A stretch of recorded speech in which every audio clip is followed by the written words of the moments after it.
जिंदाबाद जिंदाबाद किसान कर्मचारी एकता जिंदाबाद जिंदाबाद जिंदाबाद किसान कर्मचारी जिंदाबाद जिंदाबाद जिंदाबाद आवाज दो आवाज दो आवाज दो भाई रवि आजाद जिंदाबाद जिंदाबाद जिंदाबाद भाई रवि आजाद जिंदाबाद जिंदाबाद जिंदाबाद इंकलाब जिंदाबाद इंकलाब जिंदाबाद इंकलाब जिंदाबाद भारतीय किसान यूनियन जिंदाबाद जिंदाबाद जिंदाबाद भारतीय किसान यूनियन जिंदाबाद जिंदाबाद जिंदाबाद। अभी आपके बीच में भाई रवि आजाद जी, आप एक बार इनका ताली बजा करके स्वागत करिए। बैठ गए बैठ गए बैठ गए बैठ गए पानी हमारे बीच आए हैं, हमारा जो हौसला है वो बुलंद करने के लिए आए हैं, मोटिवेट करेंगे और हमारा पूरा सहयोग करेंगे। और मैं पूरे अपने यूनियन की तरफ से 1300 कर्मचारियों की तरफ से उनका हार्दिक स्वागत करती हूँ कि वो हमारे बीच आए, हमारा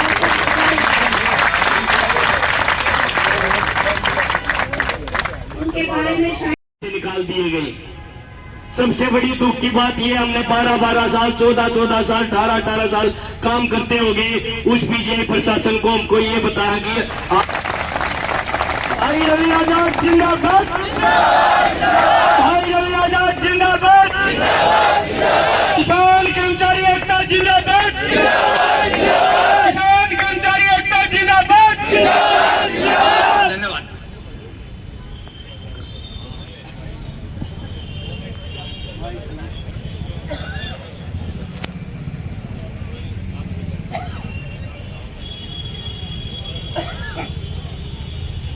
सभी का धन्यवाद। एक बार 2 नारे मेरे साथ लगा दो। इंकलाब जिंदाबाद जिंदाबाद जिंदाबाद इंकलाब जिंदाबाद जिंदाबाद जिंदाबाद आवाज दो हर जोर जुल्म की टक्कर में हर जोर जुल्म की टक्कर में आपका अध्यक्ष मंडल, मेरे साथ आए रोहतक से भाई बलजीत रांगी जी, हमारे डॉक्टर आरपी राठी जी, तमाम हमारे साथी और बड़ी संख्या में बैठी मेरी बहनें, माताएं और सभी मेरे नौजवान साथी और कुछ जवानी से अब ढल भी रहे हैं, उनको लंबा समय हो गया नौकरी करते हुए, उनकी पूरी जिंदगी इस पीजीआई में ही लग गई, तो उनका भी बहुत बहुत धन्यवाद है। लगभग 27 दिन आपको हो गए और 15 दिन से करीब मैं भी संपर्क में हूं और हम पहले भी आना चाह रहे थे, लेकिन हमारे भाइयों ने कहा कि एक बार हम अपना धरना जमा लें। पुलिस ने गिरफ्तार भी किया आप लोगों को और कई सारे भाई तालू से भी हैं, प्रदीप है, राकेश हुड्डा है, सारे अपडेट मुझे देते रहे और हमारा ये बिल्कुल स्पष्ट मानना है कि हम अपने आंदोलनों का तो नेतृत्व करते हैं और बाकी कोई भी वर्ग अपने हक के लिए सरकार से लड़ाई लड़ता है तो हम जितनी ताकत उनको दे सकते हैं उनको ताकत देने का काम करते हैं। ये हमारा एक सीधा सा स्पष्ट सा मसला है और ज्यादातर गांव के लोग हो आप, ज्यादातर किसान परिवारों से हो, मजदूर परिवारों से हो और पीजीआई का बहुत बड़ा नाम है रोहतक पीजीआई का। यहां भी आप बीसी से हक मांग रहे हो और हिसार में भी पिछले 18 दिन से हरियाणा एग्रीकल्चर यूनिवर्सिटी में धरना चल रहा है वहां के स्टूडेंट्स का। वो भी वीसी से अपना हक मांग रहे हैं। यानी कि पहले की सरकारों में इन वीसी वासियों को कोई नहीं जाना करता था, लेकिन इस सरकार में वीसी बहुत ताकतवर हो गए। मुझे लगता है एक लड़ाई तो इन वीसीओं को पटकनी देने के लिए भी लड़नी चाहिए, इन्होंने भी नाश कर रखा है।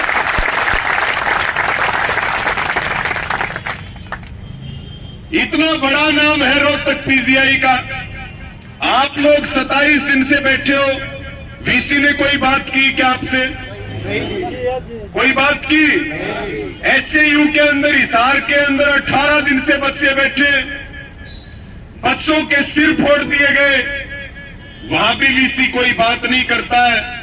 ये आरएसएस के लोग हैं, ये पैंट के नीचे निक्कर पहनने का काम करते हैं।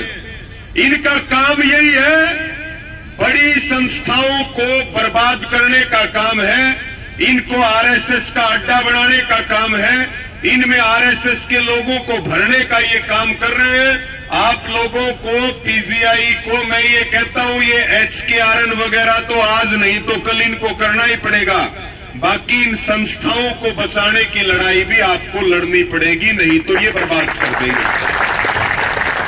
अभी भाइयों ने मुझे बताया कि हम टोटल 1271 लोग हैं और 1271 में से कुछ इमरजेंसी में अपनी ड्यूटी भी कर रहे हैं, ताकि लोगों को तकलीफ ना हो, और बाकी लोग हम यहां धरने पर बैठते हैं। मैंने अपने भाइयों को भी कहा है कि हो सकता है लड़ाई थोड़ी लंबी चल जाए, तो भाई अपना थोड़ा ठीक ठाक टेंट सा लगवा लो और 2-4 अपने कूलर भी लगवा लो। इनको पता लग जाए, मुझे नाम तो ध्यान नहीं इस वीसी का क्या नाम है, लेकिन ये कब का समझौता है? जनवरी ये जनवरी 2025 का समझौता है। इसमें आपकी सारी बात मानी गई थी, सहमति हुई थी। यानी कि जनवरी 2025 में ये सहमति होगी 8 मांगों के ऊपर, और डॉक्टर महेश मेला डीएमएस, हाँ वही मैं बता रहा हूं ना, डीएमएस, और साथ में medical superintendent and chairperson PGIMS Rohtak, दोनों के साइन है। अब ये इस बात को भी नकार रहे हैं, यानी कि पहले की सरकारों में जुबान हुआ करती थी, जुबान तो इनकी है ही नहीं, ये तो लिखी हुई चिट्ठी को भी मानने के लिए तैयार नहीं है। वीसी को ये लग रहा होगा ये चले जाएंगे घर, कितने दिन ये बैठेंगे। हम ये कह रहे हैं कि भाई क्यों गरीब लोगों का हक मार रहे हो? परमात्मा देखता है, ये कहीं जाने वाले नहीं है, और जाने की नौबत आ जाएगी तो तेरे को घर भेज के जाएंगे, उससे पहले नहीं जाएंगे। कितने वीसी आए, कितने वीसी चले गए। साथियों, ये पकड़ना रंगी सब, विषय ये है कि सरकार ने पॉलिसी लागू की, एचकेआरएन की पॉलिसी, और हम तो इस पॉलिसी से भी सहमत नहीं है। सुप्रीम कोर्ट का आदेश है, हाई कोर्ट का आदेश है, हरियाणा सरकार का आदेश है कि ठेकेदारी प्रथा खत्म होनी चाहिए। सारे हरियाणा में जब ठेकेदारी प्रथा खत्म होगी तो पीजीआई के अंदर क्यों है? पीजीआई के अंदर इसलिए है कि जो ठेकेदार है वो एक बड़े नेता का रिश्तेदार है या उसके साथ उसके बढ़िया उठा बैठी है। वीसी क्यों नहीं चाहता? वीसी इसलिए नहीं चाहता आपको एचकेआरएन में, क्योंकि अभी उसको ठेकेदार से हर महीने मोटा माल मिलता है, और जब वो आपको एचकेआरएन में, और इन गरीब लोगों को इनका हक दे दो, नहीं तो इनका आंदोलन और इनकी हाय इस वीसी को बर्बाद कर देगी, कुछ नहीं बचेगा। और जब ये पीजीआई में काम करने वाले लोग हैं तो ये पीजीआई के परिसर में धरना क्यों नहीं दे सकते? भाई धरना देना हमारा लोकतांत्रिक अधिकार है। ये डॉक्टर भीमराव अंबेडकर के संविधान में ये हमें लोकतांत्रिक अधिकार है कि हम अपनी जायज मांगों के लिए शांति प्रिय तरीके से धरना और प्रदर्शन कर सकते हैं। साथियों, उसको भी ये कुचलना चाहते हैं। मैं ये कहता हूं बड़ी डरपोक सरकार है। ये आपको पुलिस का डर दिखाएंगे, ये आपको मुकदमों का डर दिखाएंगे। अभी हमारे साथियों ने बताया कि सोमवार तक का समय एक पूर्व मंत्री ने ले रखा है और मेरे हिसाब में यहां कोई बीजेपी का जीता हुआ नहीं है रोहतक डिस्ट्रिक्ट में, और ये पूर्व मंत्री है। मेरे हिसाब में ये न्यू का अग्रसर तो बड़ी सरकार यह है रोहतक में। यही बात है कि नहीं है? तो बोला भाई सोमवार तक का समय दे रखा है। एक तो इनको ये बात आप बता दो कि भाई ना तो मुकदमे से डरेंगे ना पुलिस से डरेंगे, आंदोलन अपना शांति प्रिय तरीके से चलाएंगे।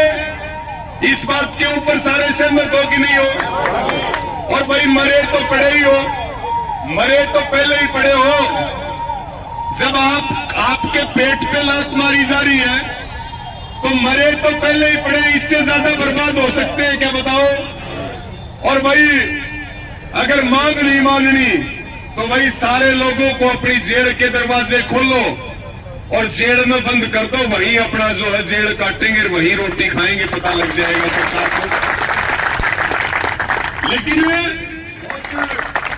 बड़ी बात तो मैं नहीं करूंगा, बड़ी बात तो चुनाव लड़ने वाले लोग करते हैं। बड़ी बात मैं नहीं करूंगा, वो हमारा काम नहीं है। लेकिन इतना मैं आपको जरूर कहूंगा कि भाई अब की बार अगर सोमवार तक आपकी बात बढ़ जाए तो ठीक है, और सोमवार तक आपकी बात नहीं बढ़ती है तो आप जो भी फैसला लो, और कुछ करने की जरूरत नहीं है। इस वीसी के घर के सामने बैठ जाओ, 24 घंटे यही डेरा डाल करके बैठेंगे भाई। या तो हमारी एसकेआरएन की चिट्ठी दे दो, और नहीं तो भाई वीसी के दरवाजे के सामने बैठे से जान चली जाए, यहां से उठेंगे नहीं हो। इसने डॉक्टर आर त्रिपाठी जी से जितने भी मजदूरों के संगठन हैं, जितने भी कर्मचारियों के संगठन हैं, जितने भी स्टूडेंट्स के संगठन हैं, उनको सबको इकट्ठा कर लो, वो सारे आपकी ताकत बनेंगे। ये काम करो भाई। एक उंगली में ताकत नहीं है, मुट्ठी में ताकत है। आज सरकार तानाशाही के ऊपर है, सरकार गुंडागर्दी के ऊपर है। आज का समय मिलकर के लड़ाई लड़ने का है और हम मिलकर के लड़ाई लड़ेंगे। सब लोग जब आपका साथ देंगे तो भाई किसान तो देश के प्रधानमंत्री को हरा करके आया, ये वीसी वासी तो कि में सोता है बोलिए तो बहुत छोटा सोता है। तो आप सबने मेरी बात सुनी, मेरी बहनों का धन्यवाद, भाइयों का धन्यवाद, आपने इतना मान सम्मान दिया, और हम कोशिश करेंगे कि हम आपके भरोसे और विश्वास को टूटने नहीं देंगे और पूरी ताकत के साथ आपका साथ देंगे। सबका बहुत बहुत धन्यवाद। इंकलाब जिंदाबाद।